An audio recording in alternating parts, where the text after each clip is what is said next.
Hello everyone, welcome back. पिछले video में हमने सेंटेंस के प्रेडिकेट के बारे में पढ़ा था कि प्रेडिकेट क्या होता है, एक सेंटेंस में प्रेडिकेट के क्या काम होते हैं, वो क्या दिखाने की कोशिश करता है।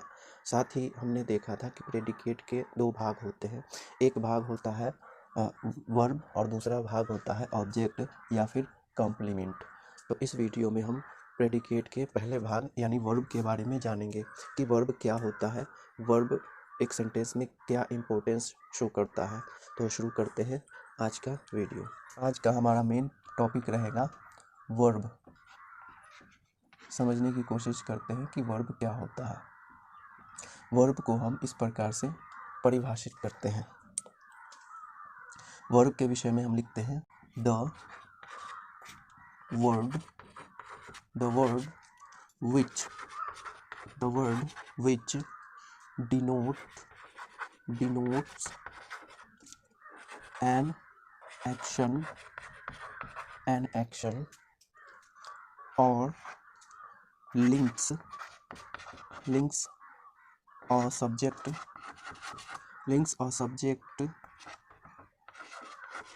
with the complement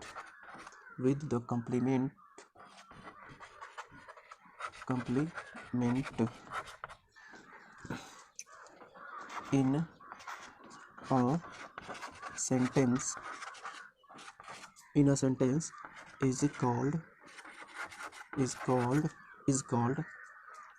is called a verb.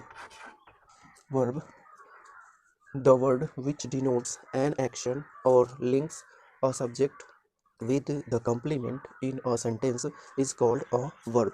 Verb वह शब्द होता है अर्थात वह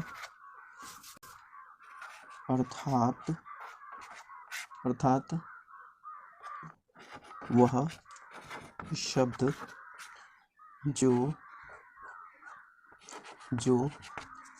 किसी वाक्य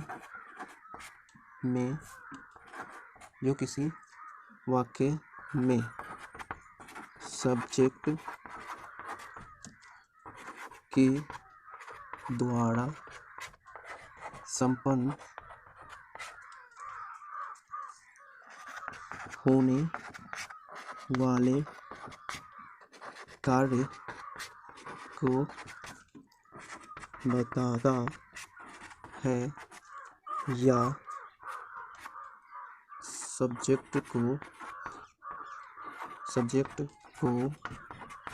सब्जेक्ट को कंप्लीमेंट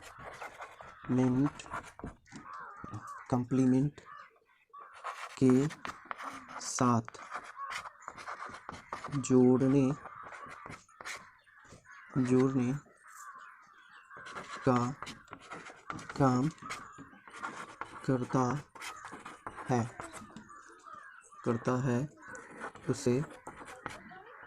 उसे वर्ब या क्रिया शब्द कहते हैं या कहा जाता है। I repeat, the word which denotes an action or links a subject with the complement in a sentence is called a verb. अर्थात वह शब्द जो किसी वाक्य में सब्जेक्ट के द्वारा संपन्न होने वाले कार्य को बताता है या सब्जेक्ट को कंप्लीमेंट के साथ जोड़ने का काम करता है, उस शब्द को हम वर्ब या फिर हिंदी में क्रिया शब्द कहते हैं। अर्थात सेंटेंस में वर्ब वह शब्द होता है जो सब्जेक्ट के द्वारा किए जाने वाले काम को दिखाता है या फिर यह सब्जेक्ट को कॉम्प्लीमेंट से जोड़ने का काम करता है। सब्जेक्ट क्या है, तो सब्जेक्ट के लिए आप मेरा पिछला वीडियो देख सकते हैं जिसमें मैंने सब्जेक्ट के बारे में बताया है। तो आप सब्जेक्ट को एक बार देख लें, तो इस वीडियो को देखें तो आपको और अच्छे से समझ में आएगा। तो क्रिया शब्द वह शब्द होता है जो किसी सेंटेंस में सब्जेक्ट के द्वारा संपन्न होने वाले कार्य को बताता है या फिर सब्जेक्ट को कंप्लीमेंट से जोड़ने का कार्य करता है। तो इसे आप लिखें, फिर हम उदाहरण के थ्रू इसे अच्छी तरह से समझने की कोशिश करते हैं।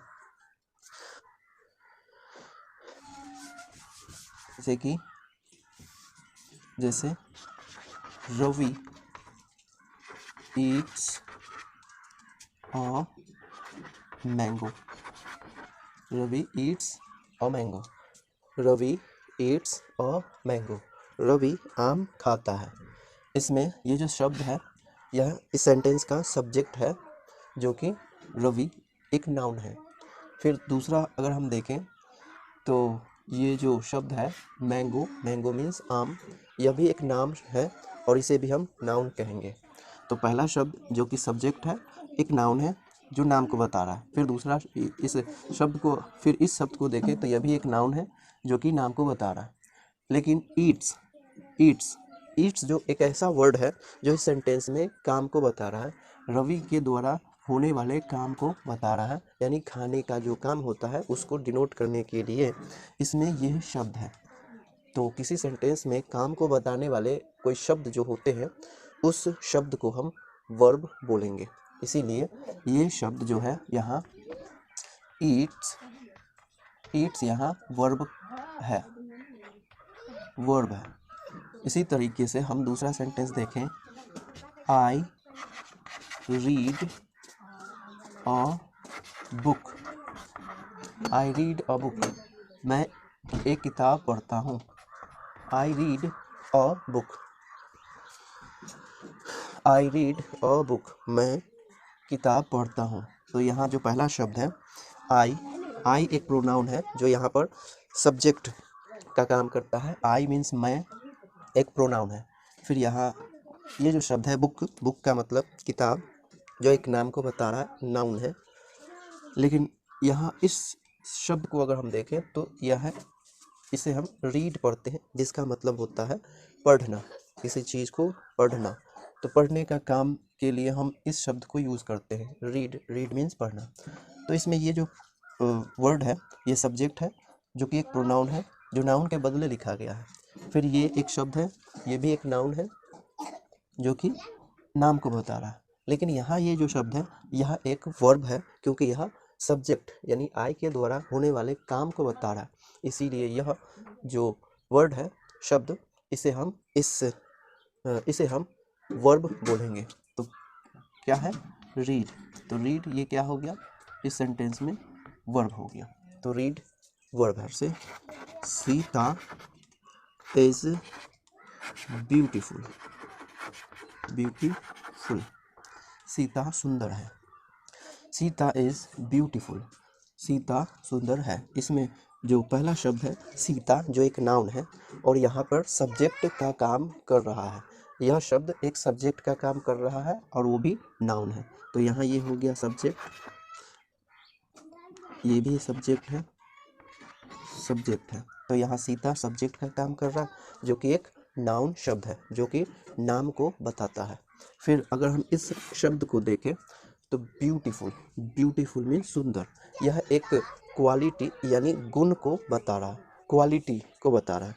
तो जो शब्द किसी सेंटेंस में क्वालिटी को यानी गुण को, खासियत को, या फिर बड़ाई या बुराई, ऐसे किसी प्रकार के क्वालिटी को बताता है तो उस शब्द को हम एडजेक्टिव बोलते हैं। हिंदी में इसे विशेषण बोला जाता है। तो ये जो शब्द है यह सीता यानी सब्जेक्ट के गुण को बता रहा है और इसीलिए यह शब्द एक एडजेक्टिव है यानी विशेषण शब्द है। तो ये एक एडजेक्टिव शब्द है यानी विशेषण शब्द है। लेकिन यहाँ जो देख रहे हैं ये इज का मतलब है, तो सीता और ब्यूटीफुल ये जो एडजेक्टिव शब्द है इस सेंटेंस में कॉम्प्लीमेंट यानी पूरक का कार्य कर रहा है। पूरक क्या होता है कि एक ऐसा शब्द जो सेंटेंस के अर्थ को पूरा करने के लिए यूज़ किया जाता है उसे हम पूरक कहते हैं। पूरक के विषय में हम नेक्स्ट वीडियो में डिस्कस करेंगे। अभी हम ये समझते हैं वर्ब को।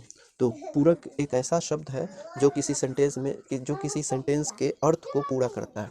इसीलिए यहाँ पर ये ब्यूटीफुल जो शब्द है यहाँ सेंटेंस में एक पूरक का काम कर रहा है और इसीलिए इसे कॉम्प्लीमेंट कहते हैं। तो ये हो गया सब्जेक्ट और ये हो गया कॉम्प्लीमेंट। बट ये जो शब्द है यह सब्जेक्ट और कॉम्प्लीमेंट को लिंक करने का काम कर रहा है, जोड़ने का काम कर रहा है। तो इसे भी हम जो एक ऐसा शब्द जो किसी सब्जेक्ट को कम्प्लीमेंट से जोड़ने का काम करता है उसे भी हम क्या कहते हैं, वर्ब कहते हैं। तो यहाँ इज जो शब्द है यह भी एक वर्ब है। तो हमने क्या देखा कि वर्ब वह शब्द होता है जो किसी सब्जेक्ट के द्वारा संपन्न होने वाले कार्य को दिखाता है या फिर सब्जेक्ट को कम्प्लीमेंट से जोड़ने का काम करता है। Say you are poor, you are poor, you are poor, तुम गरीब हो, यू आर पुअर, तुम गरीब हो। इसमें जो यू शब्द है, यू का मतलब होता है तुम, यह नाउन नहीं है, नाउन के बदले यूज़ किया गया है, इसीलिए इस शब्द को हम प्रोनाउन बोलेंगे जो कि एक सब्जेक्ट की तरह यहाँ पर यूज़ किया गया है, इसीलिए यह शब्द एक सब्जेक्ट है, इस सेंटेंस में सब्जेक्ट है। फिर इसमें ये जो शब्द है इसे हम पुअर पढ़ते हैं, पुअर, पुअर मीन्स निर्धन या फिर गरीब। ये शब्द एक क्वालिटी को शो करता है, इसीलिए यह एडजेक्टिव है, बट यहाँ यह सेंटेंस के अर्थ को पूरा करने के लिए यूज़ किया गया है, इसीलिए यहाँ पर यह कॉम्प्लीमेंट की तरह यूज़ हुआ है, इसीलिए यहाँ यह कॉम्प्लीमेंट है। हम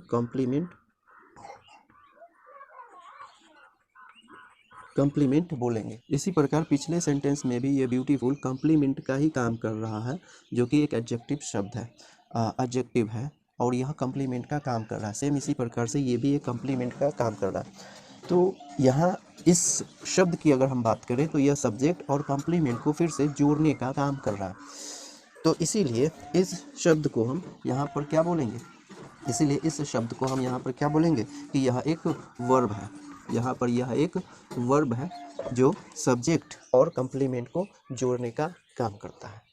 वर्ब किसी सेंटेंस का बहुत ही इम्पोर्टेंट पार्ट होता है, वर्ब के बिना कोई सेंटेंस हो ही नहीं सकता, अर्थात वर्ब के बिना हम किसी प्रकार के सेंटेंस को नहीं लिख सकते। अगर किसी सेंटेंस में एक ही शब्द है तो वह सिंगल शब्द यानी वर्ड भी एक वर्ब ही होगा। इस बात को ध्यान रखें कि सेंटेंस में वर्ब सबसे इम्पोर्टेंट पार्ट होता है।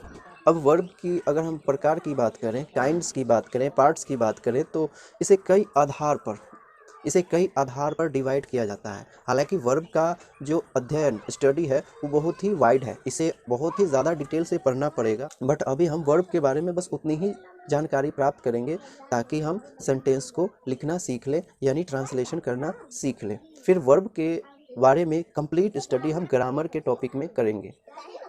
तो वर्ब को हम कई आधार पर डिवाइड करते हैं। इसमें सबसे पहले हम वर्ब को वो काम के आधार पर बांट करके उसे समझने की कोशिश करते हैं। तो काम के आधार पर वर्ब मेनली 3 प्रकार के होते हैं, जो कि इस प्रकार से हैं। लेजिकल वर्ब,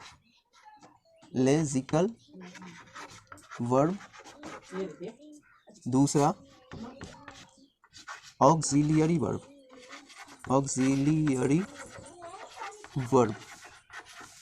और तीसरा है लिंकिंग वर्ब।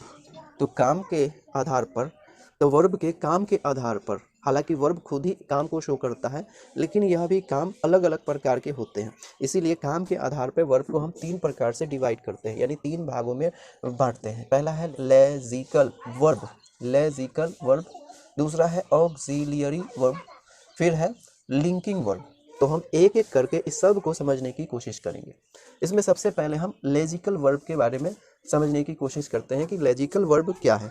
लेजिकल वर्ब को हम इस प्रकार से परिभाषित कर सकते हैं, जैसे कि द वर्ब